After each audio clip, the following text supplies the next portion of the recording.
into your presentation. Okay, thank you so Thank much, you. Anna. I appreciate that. Okay. So I'm Carolyn Grawi, and I am a person with disability myself. So as I talk to you today, you'll be hearing a bit about that. I happen to be a person who's visually impaired, so I don't drive. So what I often say to everybody when I especially speak like with fourth graders is, so now if I take my cane out, what is different about me? What's different about me? Nothing. Nothing. Absolutely nothing. Exactly. So I've been a person with disabilities back to 1987. So for a long time now. And I have been working as a social worker for all of those years. And I have a human resource, industrial relations, labor certificate.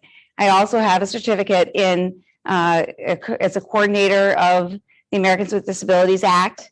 And my full-time gig is I'm the executive director of the Center for Independent Living here in Northwest Florida. We cover from Escambia to Walton County.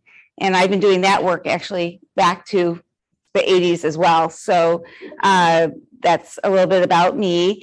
I also teach at the university here in West Florida, and I've previously taught at the University of Michigan.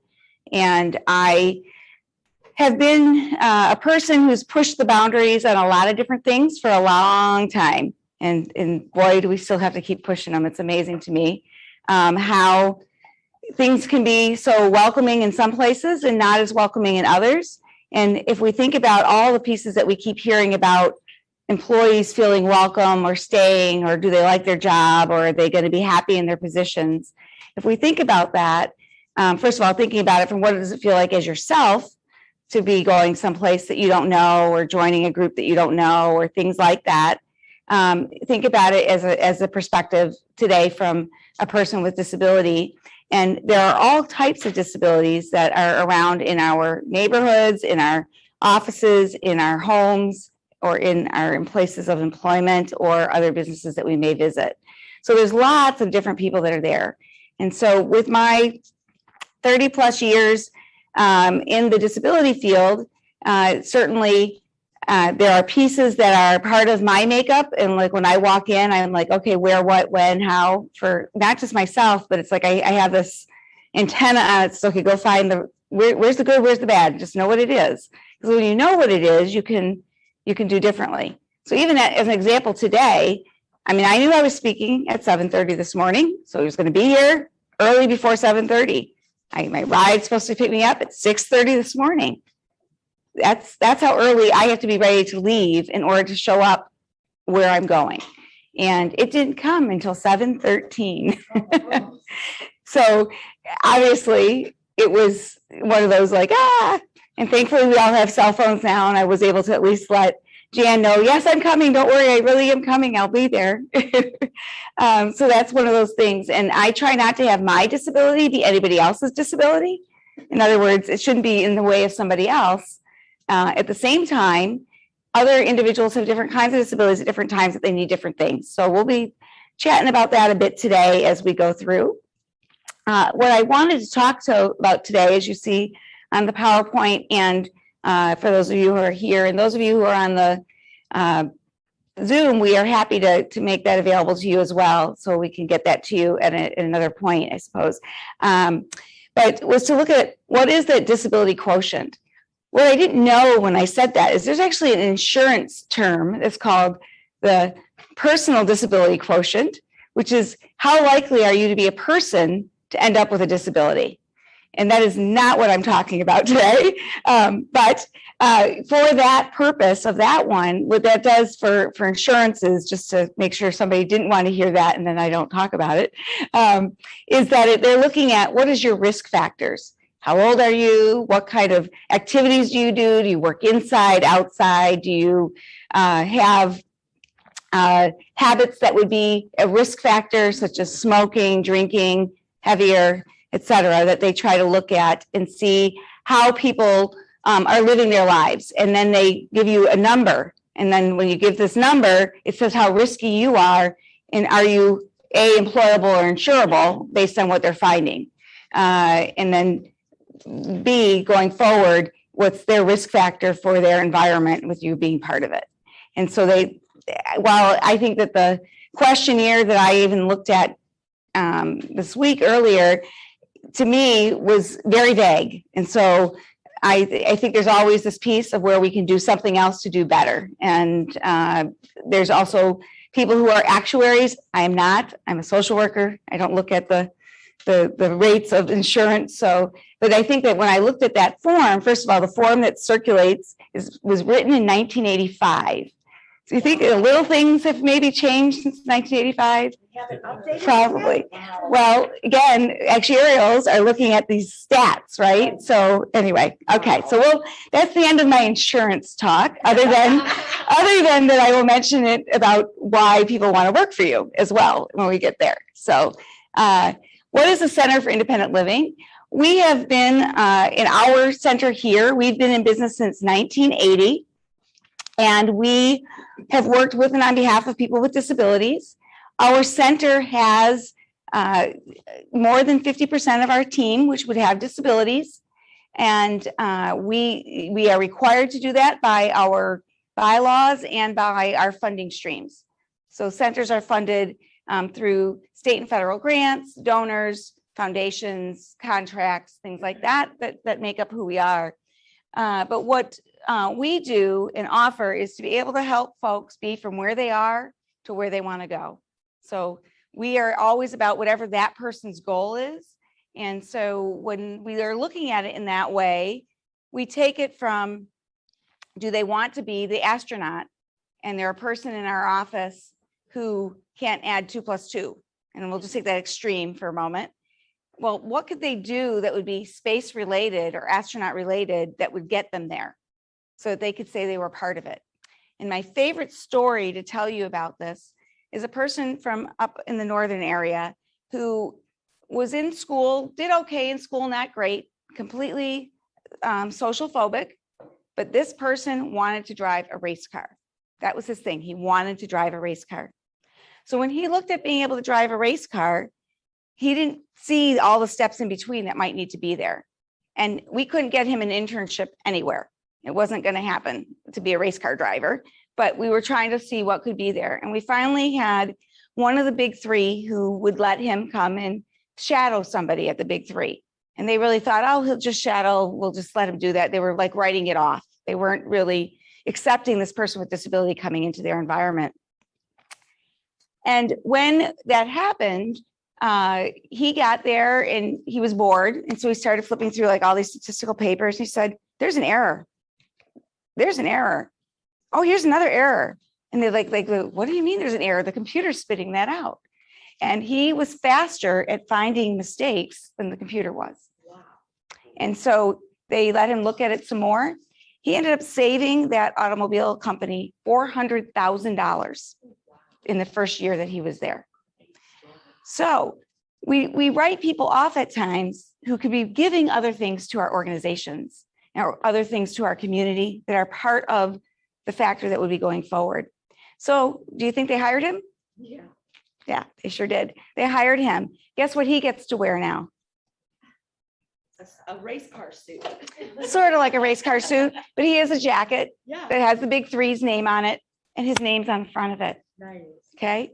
And after he had saved some money, he was able to do what? Get in a race car. He could get in a race car. He didn't buy a race car, but he bought a fast sports car and he learned how to drive. It took a long time, but he learned how to drive. And now he's living his dream, even if that dream looks a little differently than what he said. He's associated with what's making those race cars go fast, right? So by doing that, this person was able to shift the mindset of where he was. So that's a little bit of what we do with that by trying to help people to have their own successes, whatever their successes may look like. We try to pull that forward.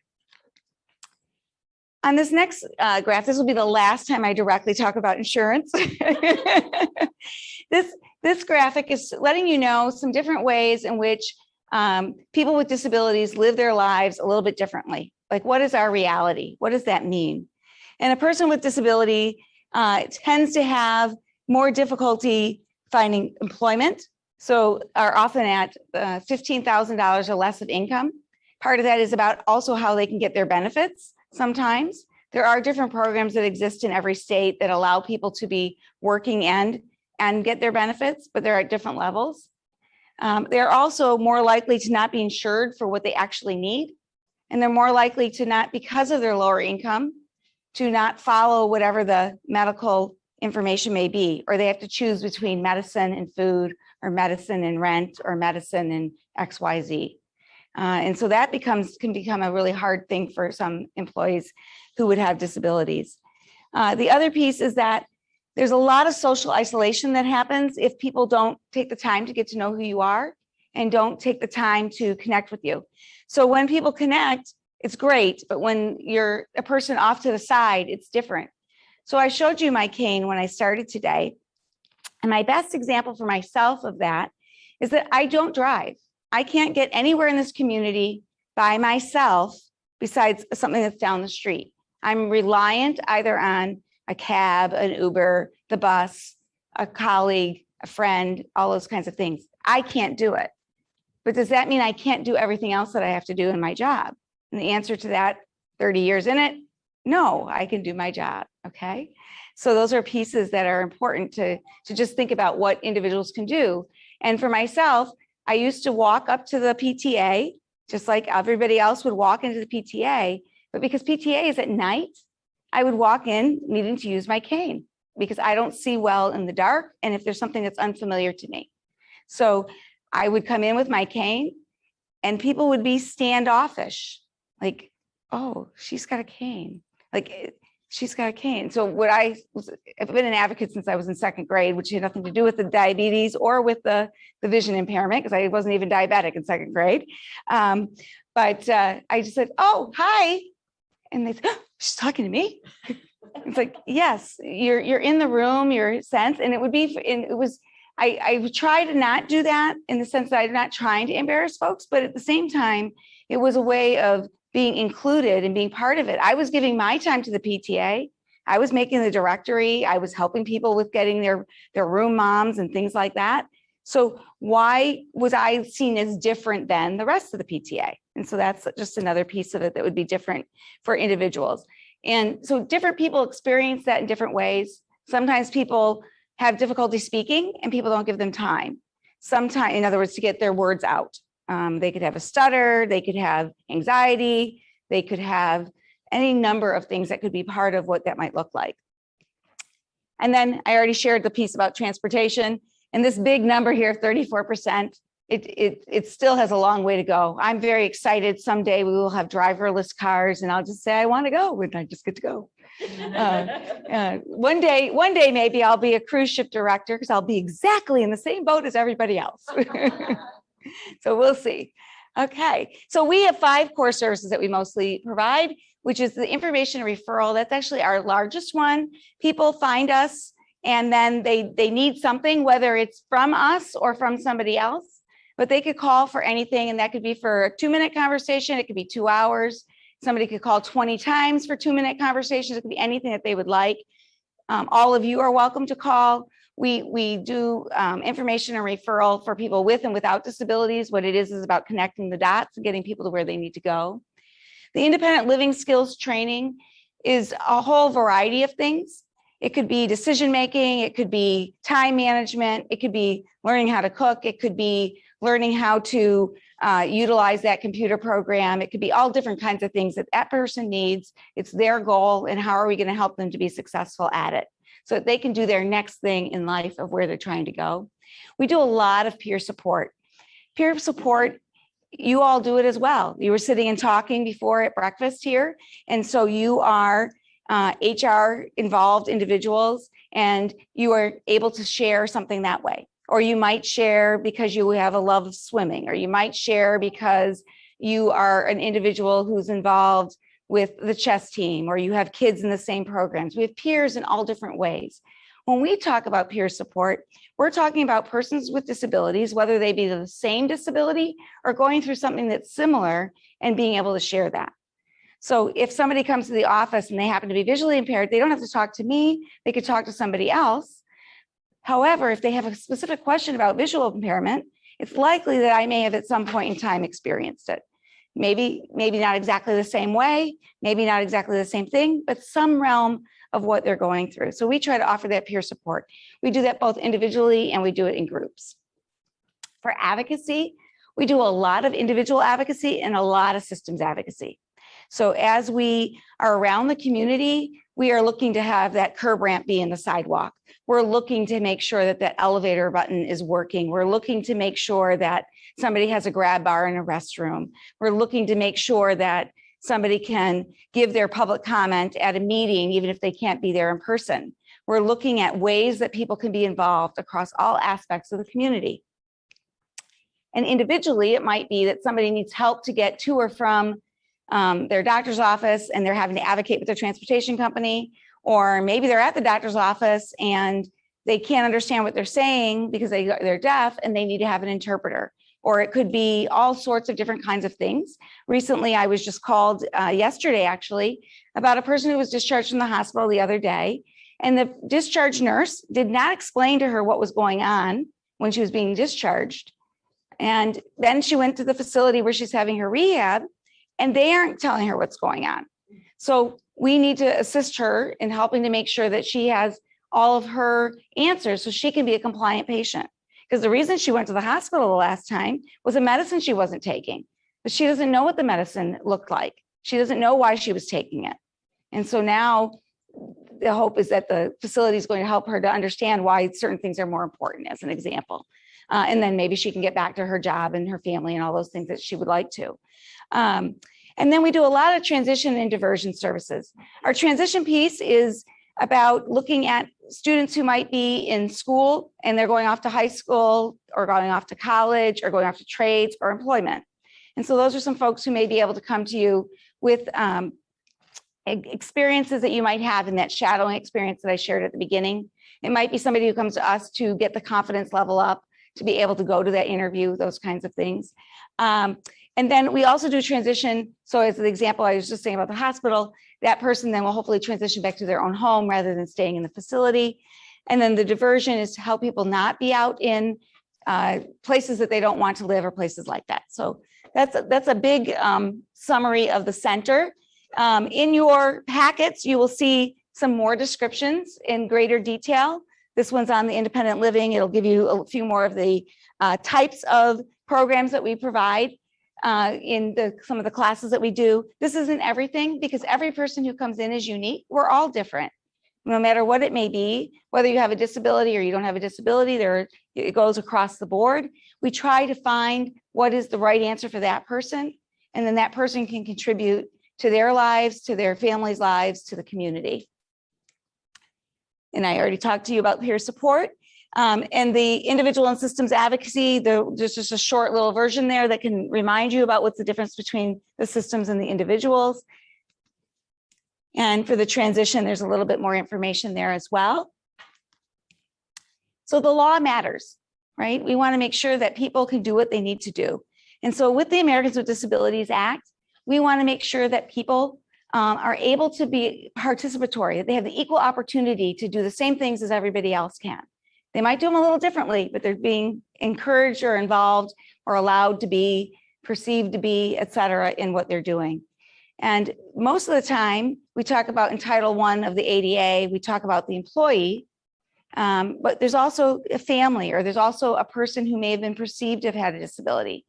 The most common one where it's the perception of disability is if somebody had had a cancer and they had cancer treatment, now they're recovered, and then they still are being seen as that person who still has a disability, rather than being seen for themselves being in a recovered state, or maybe they don't need anything anymore. I know that I was talking to somebody recently who, as an example, had had all of their treatment. They were on a lot of immunosuppressants, but now they haven't been on immunosuppressants for 3 years. And they said, you don't have to think of me as the person who needs to get that vaccine now, the third vaccine earlier, because I don't have an immunosuppressant anymore. I'm not in that category. And it was just a reminder to the people that know that person that, yes, I still want to be careful for my life and I appreciate your caring for me, but looking at things a little bit differently. One of the big things that may be a reasonable accommodation that we've all heard about before, but really didn't experience till this past year in the degree that we did, was the telework. Being able to work at home, being able to work different hours, being able to utilize different systems, making sure that they work, looking at how well does something respond to what you need it to? Does it get the job done? Is the person able to do that? And then there was the Telework Enhancement Act that was passed at the federal level, which also allowed people to be working from home. And as an example for that, the federal government has a piece where you don't have to live in Washington, D.C., but you have to be in person 2 days of each pay period. So that's how they are looking at that. Now, during all of this with COVID, everything shut down. They don't have to be there at all. So I'm interested to see how they're going to respond to that when they go back, because certainly things are different. Things are different even for signatures, right? A lot of us do DocuSign now. So for a person who doesn't have good handwriting, and you would say, oh, is that what we're going to see every day? Well, the fact is, first of all, that's that person's signature anyway. And there's so many other resources we could do around it. And now we're doing it anyway. We're doing it now for everyone, right? So why can't we do that consistently going forward as well, as an example? And so with the teleworking, a lot of times an individual with disability may also need that flexibility because of when they might be having a treatment, or how they might be able to do their hours, or if et cetera, that it could be. As we know, it's a reasonable accommodation that we're looking at having to make sure that takes place. And what is reasonable to one isn't necessarily reasonable to another. And so we often have to look at that. And you look to see if there's that undue burden that may be there. And what also is important is, as an example, if that person really doesn't have to be there at 8 o'clock, and they have a medication which makes them very difficult for them to be up in the morning, and they can't be there at 8 o'clock, why do they need to start at 8 o'clock? Now you say, because everybody else has to start at 8 o'clock. But you also, maybe you needed somebody that has to close up every night at 6 o'clock. And if that was the case, why couldn't that person work from 10 to 6 and be the person who does that closing, as an example? Just looking at things in variable ways to see how might we adjust what we do or how we see things. And it's not about the traveling piece. Sometimes people look at and say, well, it takes me 2 hours to get to work. Can I count that as 2 of my hours? No, the hours for work are still the hours for work when you're actually doing your work. Now, if I'm evaluating things, so if I was coming downtown and I was going through and I'm looking at the pavement for where they replace the slab of concrete or things like that, and that's part of my job, that of course can count as part of the pieces. But when you're looking at how different things go for that. These are just some examples of successes. You can see people of all different ages here. You can see people who are doing things at the Capitol. You can see folks who are at home. You can see folks who are being able to participate in a training, different kinds of things. We have people of all ages, from birth to death, who are part of the center, who are part of our communities, who may have disabilities and may do things differently at different times. What may take somebody a day to do might take somebody else a year to do. I would never have found any of those statistics that were wrong that the computer was spitting out and wasn't catching. But that person who happened to have a high degree of autism, he found those, and I mean, saving that money for that company. He was good at that. Well, everybody has those pieces that they may be good at that are their thing. And when they can find that thing that's good for them, they can make it work out. So we also provide different kinds of equipment that can also be assistive to folks. So if you, as an example, had a person who was working for you and you were noticing they were missing things, as an example, or something was different now, referring them over to look at some different types of AT equipment would be an option that you could do. And we run that program through the Florida Alliance for Assistive Technology and Services. Trying to think about some of the common impairments of what would happen in an employer's space and how that would be different for why we would want to consider moving or changing things would be some of the accessibility of the space. It might be where the office is. It might be whether the space is quiet or if the space is a scent. It could be related to a distraction level. It could be related to a social phobia. It could be all different kinds of reasons. And you don't have to, as you all know as HR, you don't have to give the person exactly what they want, but you have to make sure that the reasonable accommodation is addressing what the issue at hand is.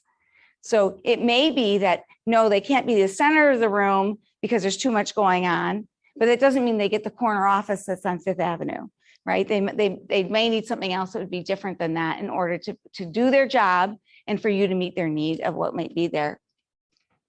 Some of the things as we talk about going back to work, which I know that you'll probably get more of next month, but it's also in this PowerPoint too a little bit, is about what does it mean for people with disabilities to be in COVID and going back to work. And of course, this one on the bottom that got added, it wasn't there before.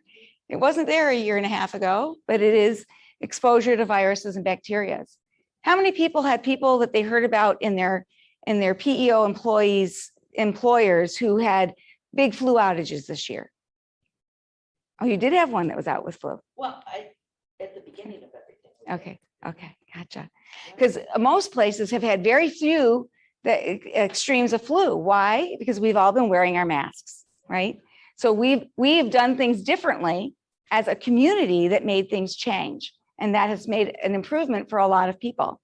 But if I put the mask on and I'm a person who's deaf, I'm supposed to be talking to, can they see what I'm saying? Can they read my lips? No, they might not be able to hear me. It might mask it, might interrupt it. When I came in, I had I had put my shield on, thank you. And I had that on because I was going to leave it on in here, but while I was standing here, I was noticing it was like fogging up. So there are different ones at different times that you can wear, knowing that I was still going to be having to read through it and I was going to be greater than 6 feet from everybody. I chose to take it off today when I was doing that, because if I had to read something and I'm trying to read through fog, it doesn't work very well for me because I really need it. I need it in large print and I need to be able to see what I'm doing. So that's very important. And there's different kinds of ways and things that could happen that way. You've all seen all different kinds of masks and different kinds of shields. Some work better than others. But if you were having something like that, that was the reason that was difficult. Those are other ways, again, that the center would be happy to be helpful in helping to find what would be needed that would be most effective for that person to be accomplishing their tasks. So the EEOC back in 2003, right, they had talked about teleworking then. But again, we really didn't talk much about it till now. And I shouldn't say not, some people were still already teleworking, but we know not that the masses that we've had. And there may be other pieces where things have to be weighed for requirements. I have one staff team member who has a caregiver that comes every day to their home in a range of time between 10 and 12 every single day.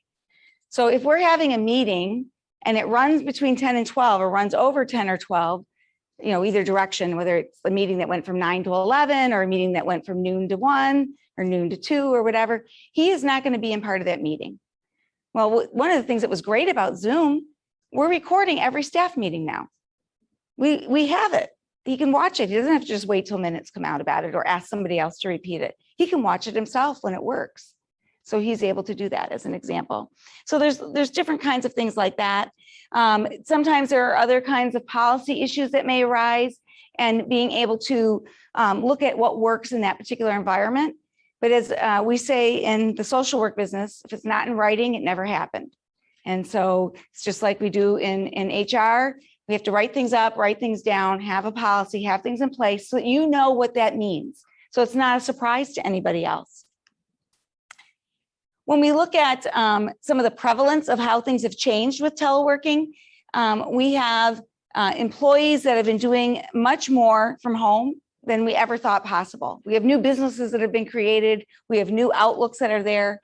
We have a lot of folks who actually don't want to go back to work.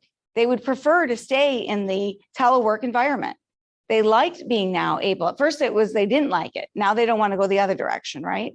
And so there's some pieces there that should be looked at and shared and thought about, because there may be ways to continue to do some of the things. One of my favorites is like the hybrid model and being able to do both things. So we're here in person for the folks who are here, and we're also on Zoom. So the folks who can't be here are also able to participate. And by doing that, we allow more folks to be included. We allow people to have access to information and be part of the same, whether it be because of disability or any other reason. And of course, health and safety is really important.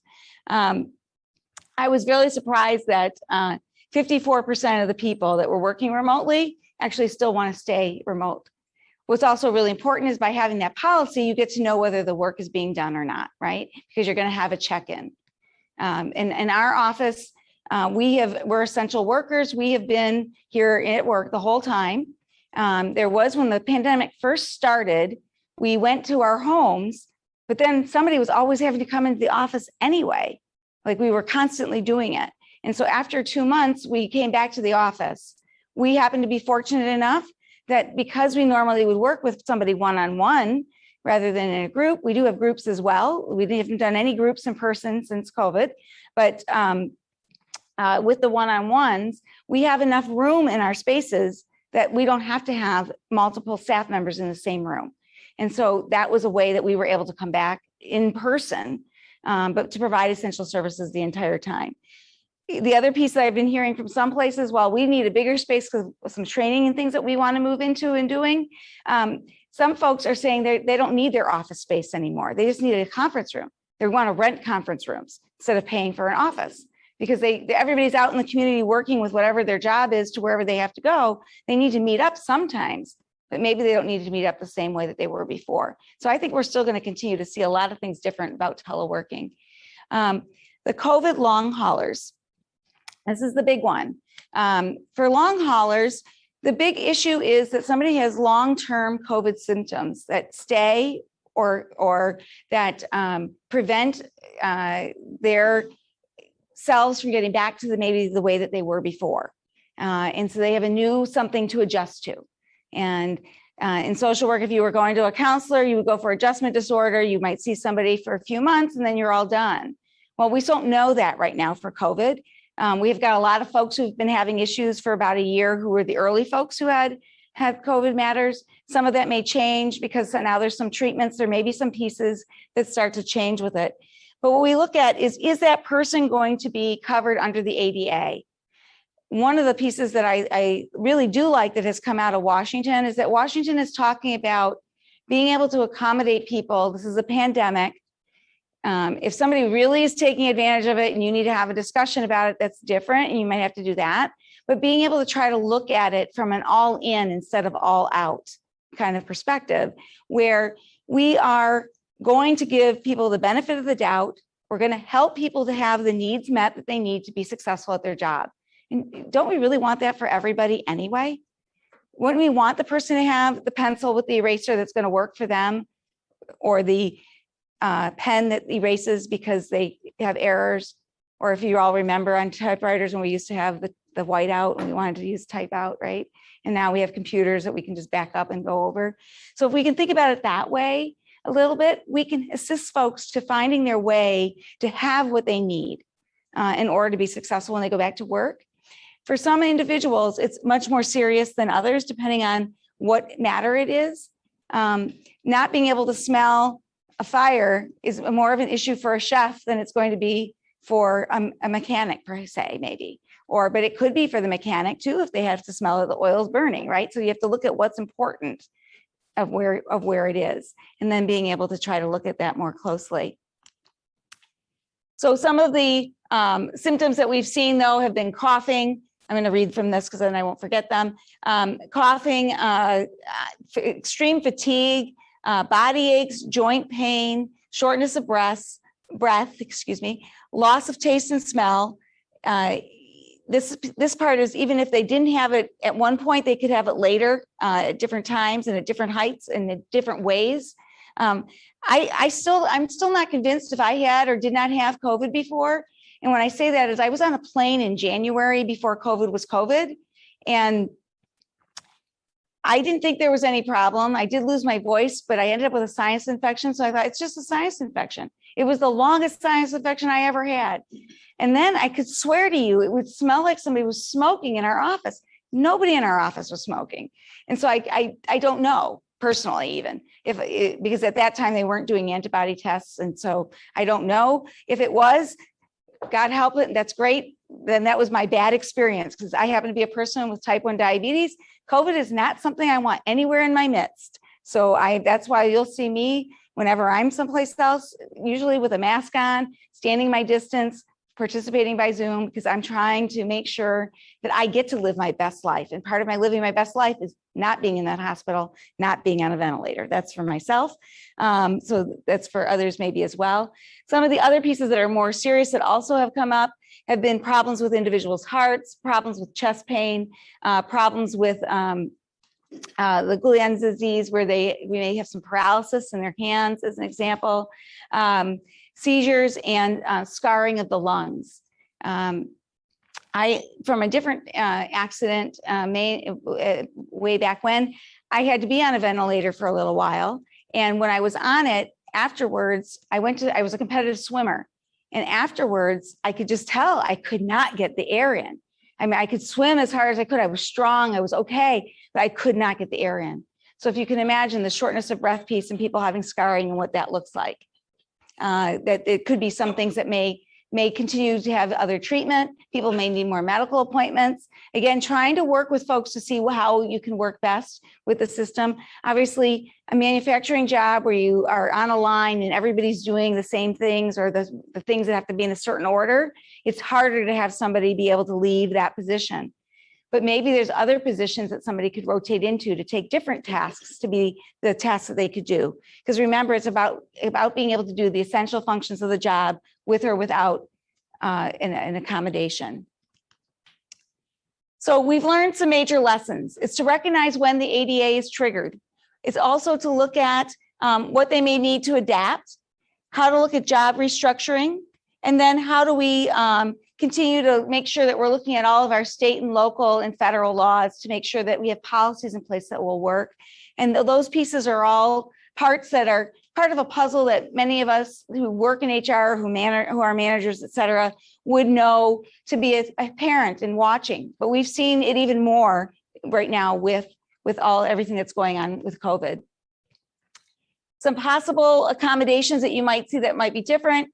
We've talked about a lot of different ones already today, so I won't spend our time right now going through these. But if you do have questions on it, I would be happy to looking at what could be next. But what we kind of look at for this is when we say, what's the disability quotient? How's it going to work out? What's that equation that's going to be best? What's the answer? It's not always one answer, but the answer that we want to find is we want to lead to the best value. We want to get to the best place that we can be, and it's going to be more than you think. Because often what happens is that people aren't given that credit that they could do something. It may be different than what you were thinking, or it may be done differently than what you were thinking, but there would be ways to get there. And so when we talk about then how can all of you as HR be helpful to us, there's a lot of different ways. First of all, how many of you knew the Center for Independent Living before today, if you didn't know me? Okay, so a few in the room, that's great, excellent. But it's also being able to spread that out to the community. If you happen to see an email from us or social media, if you could share it with others. If you see somebody that might be having a hard time, let them know. Our services don't cost anything for anybody to come and utilize them. So even like the AT equipment, when we give that out, it's a loan. What we do when we loan it is they get to try it before they buy it. They're not buying from us. They're going to see if something that works for them.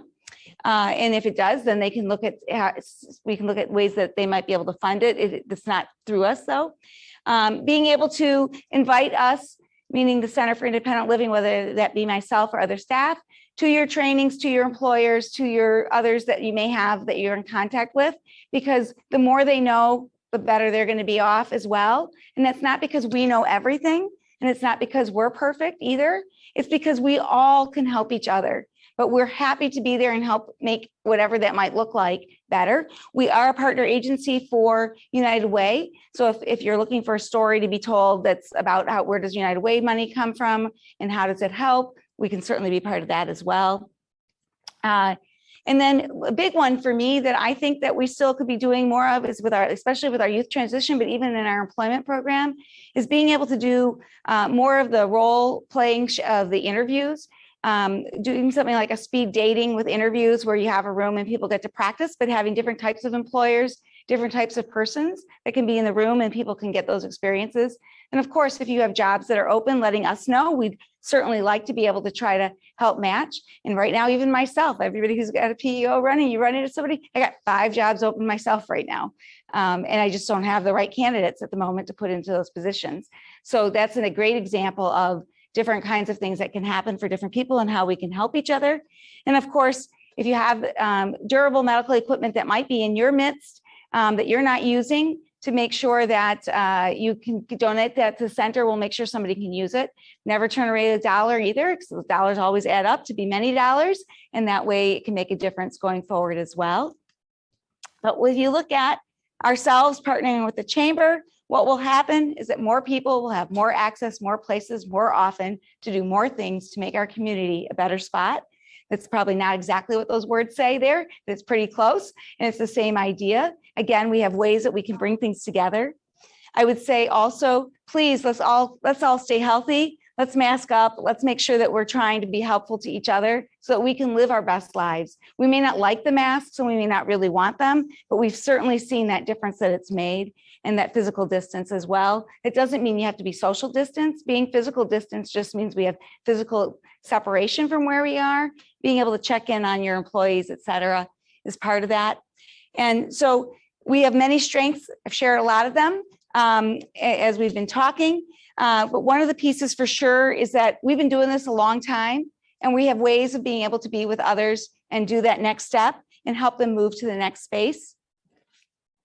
And so we'd like to certainly, again, be able to be with you and together with you towards your successes throughout the community and throughout everything that you're doing on behalf of the employers and employees that you're coming in contact with.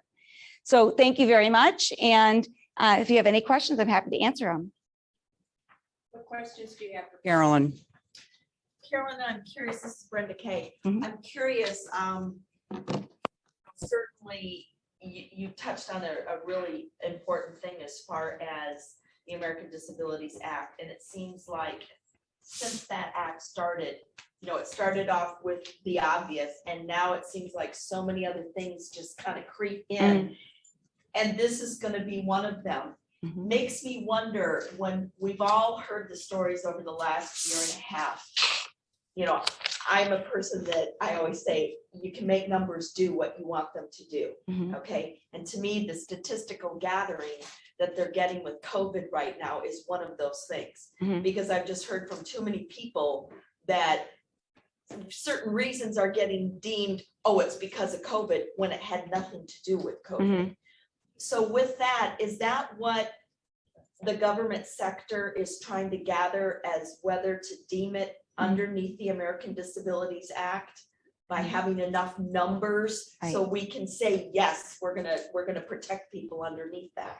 So what happens is that COVID itself isn't a disability. It's Right. the symptoms Right. that may be the disability. So Right. we've already got a very wide range of symptoms that are covered under the Americans with Disability Act anyway. And so it's something that prevents you from doing your activities of daily living and being able to accomplish what needs to be accomplished is part of what becomes a disability. Right. So if we take the extreme of it, if you're a person who has quadriplegia and you're not able to move your wheelchair, you're not mobile, right? But if you can move your wheelchair now, you're mobile. Right. Because then that means you can go to your job. Right. Yes. So can we find those pieces to make that work? There's no money that's attached to the Americans with Disability Act.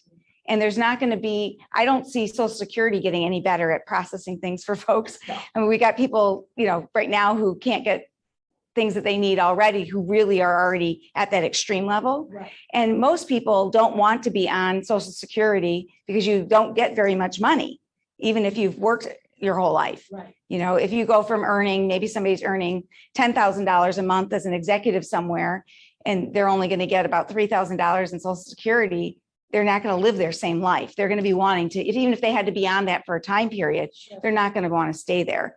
And it does take a long time to get on it as well. So it's not like it's a simple factor. Right. I do think that some things are taken in that way that are a concern.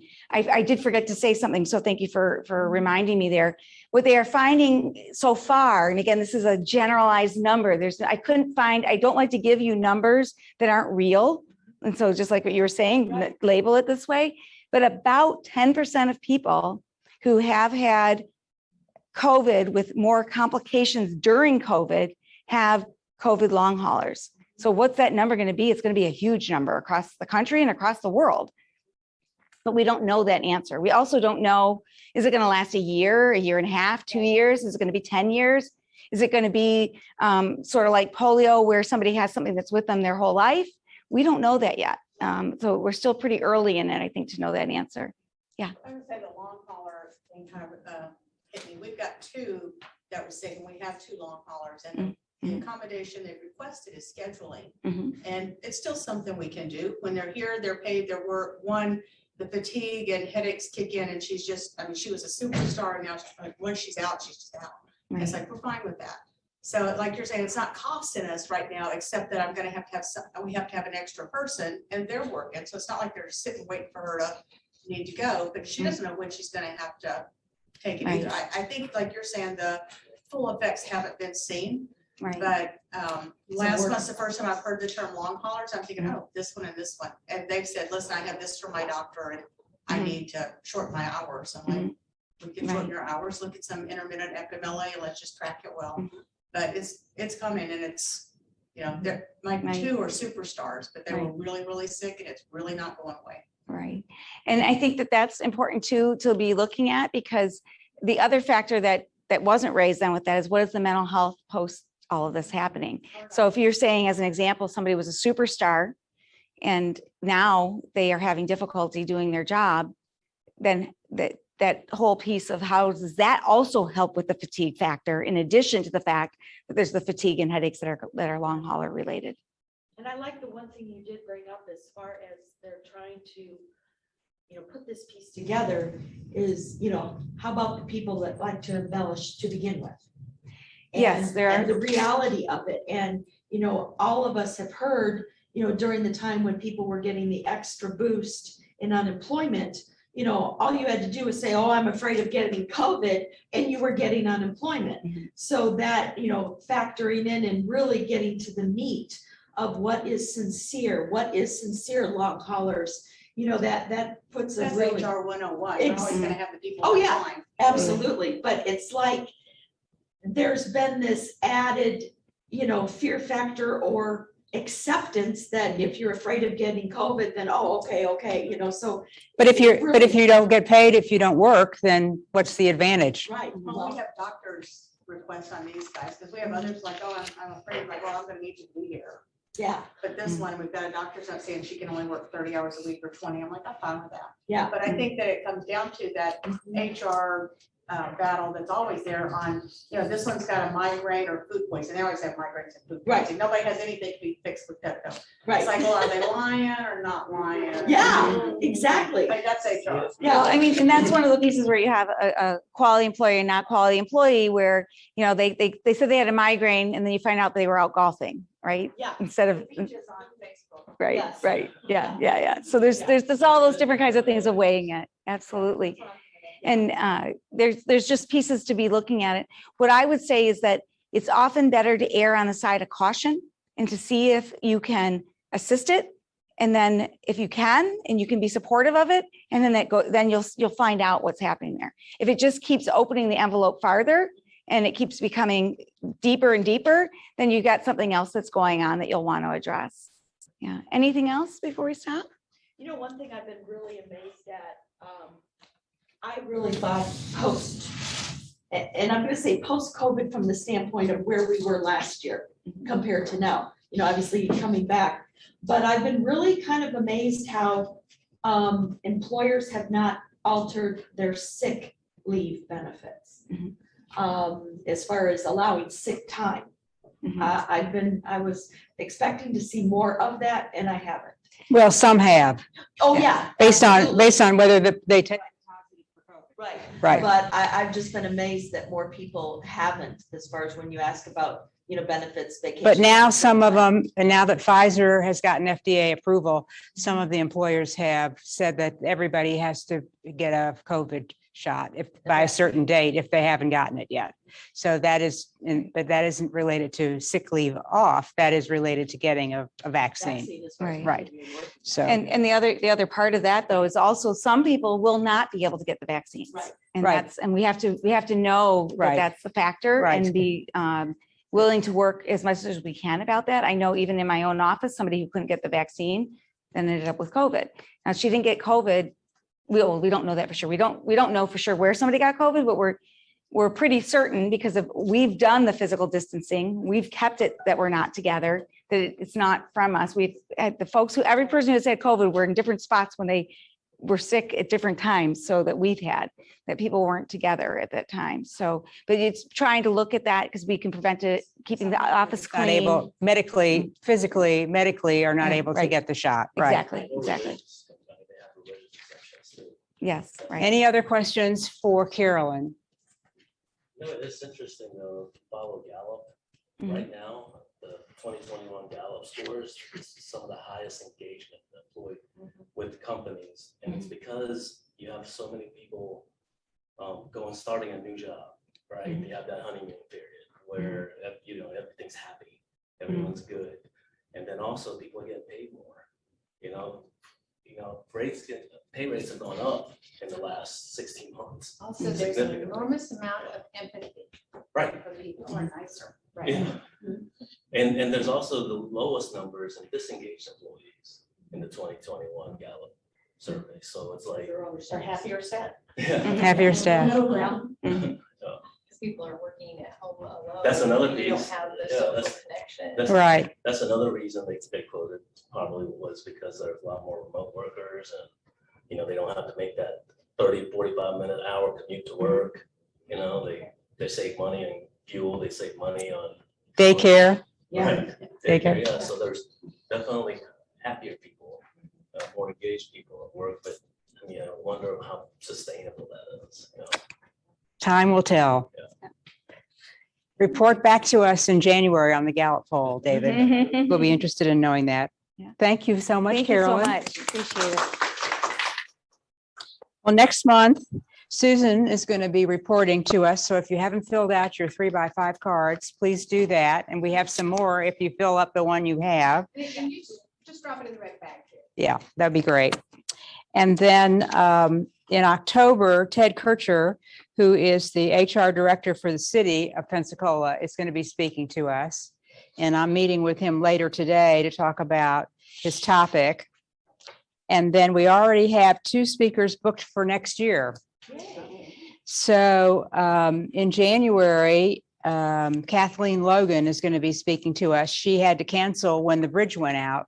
She was scheduled to speak to us this year rather, but she had to cancel because the bridge went out. She lives in Gulf Breeze and she couldn't get here at 7:45 in the morning because of the bridge. So she's going to be speaking to us in January. And then Lee Jessen is going to be speaking to us in February. She's going to be talking to us about project management theory in application. And so that's going to be a really good hour presentation on project management. So we've got 2 really good presentations for early next year. So we're really in good shape. Ken did a talk, it's been 4 or 5 years back, maybe longer now. And it was like minimal PowerPoint. And he introduced me to the book called Presentation Zen.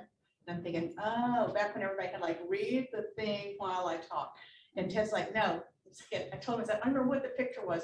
Something with a gorilla and an elevator, but whatever you said, it stuck with me for years. Well, I'll tell him that when I see him later today. Presentation Zen. I'll tell him that later today. Anything else anybody wants to share with the group? Thanks for sharing that Gallup poll information. That was really timely and look forward to an update on that. Anybody have any more 3x5 cards to drop into the box? Okay, good. That's good. Well, we'll look forward. Now, remember, it's the last Wednesday in the month because the chamber has something on the 4th Wednesday. So we bumped it to the last Wednesday so that we can get Lyco with us. It is, yeah. Because he's in demand.